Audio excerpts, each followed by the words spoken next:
147 Things, My User's Guide to the Universe from Black Holes to Belly Buttons, written and read by me, Jim Chapman. For Brian. Introduction. Since the dawn of time, there have been many important questions. Are we alone in the universe? Is there anything after death? What is the meaning of life? Which dinosaur had the biggest penis? My name's Jim Chapman, and at any one time I would say that about 90% of my brain is made up of an entirely random jumble of facts, stats, and notions. Want to know whether the chicken or egg came first? I'm your guy.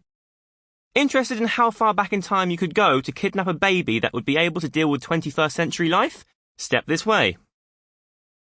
Whether it be how this planet went from dust, rocks and water swirling in space to a place where your phone knows more than you ever will, how the first ever living organism came into being, or why on earth I have nipples that I don't need, my thirst for knowledge is nigh on unquenchable. My wife, Tanya, bears the brunt of most of this as I come running into a room brandishing a fact like an excitable child who wants to show you his new toy, but not actually let you touch it.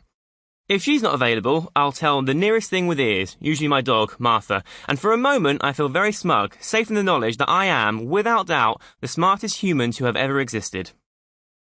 Then I'm off to replace what I just discovered with some other nugget of information that is equally as non-essential to my life, but super interesting nonetheless. What would happen if you found yourself in the vacuum of space in nothing but your underwear? What is it about the way we communicate on the internet that can make people so rude? Were cavemen and women into fashion?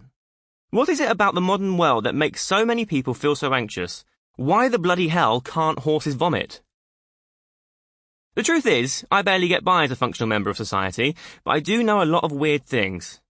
I'm fascinated by this stuff because it throws into perspective just how wondrous life is. The sheer unlikelihood that any of it exists at all, that we're all made of atoms born in distant stars, that you're reading marks made by shooting oil and salt into mashed up trees and you can understand them. That you are you, that I am me, and we all know what that means. That we can communicate to each other using language. Every day I discover something that makes me feel either minuscule or so overwhelmingly rare I struggle to comprehend it, and both of these feelings excite me. In a world in which we're so focused on now and so often worried, it bears repeating that we are exceedingly lucky to exist at all. Not just to be living, but to be the version of you that lives right here, right now. You are just about the most unlikely thing in the universe, and that should be celebrated, at least with a decent-sized high five. If you have nobody near enough to touch, do it in your head, under the promise that, should our paths cross, I will gladly high your five at a moment's notice. It's easy to get deadened to the astonishing things around us in today's world, and I wanted to write something that was full of marvels, something that helps you realise how exceptional, how fascinating, how bloody strange it all is. I also know, because the people who have found me via social media often tell me, for lots of you, very often, it all feels a bit much. Every generation thinks it's the first to experience the hot mess of adolescence and adulthood, but for those of us who have come of age in the glare of the internet, we really have had to deal with the intensity of certain experiences that no previous generation has. I love my job, and I love the new ways of communicating, creating, and connecting that technology provides. But it would be silly to ignore the stories, the studies, and the research into how our constantly switched-on world is impacting on us.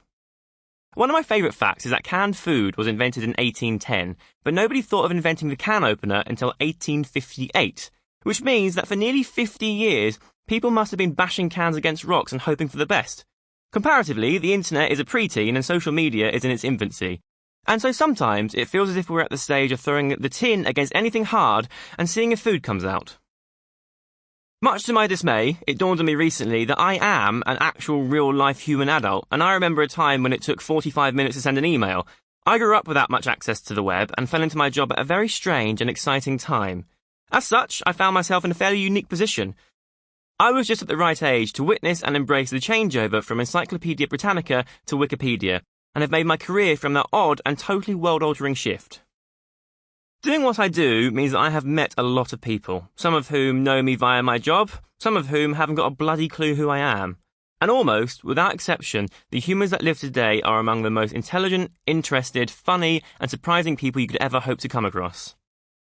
I wanted to write a book that they would all find interesting. Of course, I'm a complete oversharer, so there are lots of stories about my life in here too, because these are the things that have either helped me not to die, or have made existing that little bit more manageable. Or because there's just a really funny anecdote about me waxing my dangly bits and I couldn't leave it out.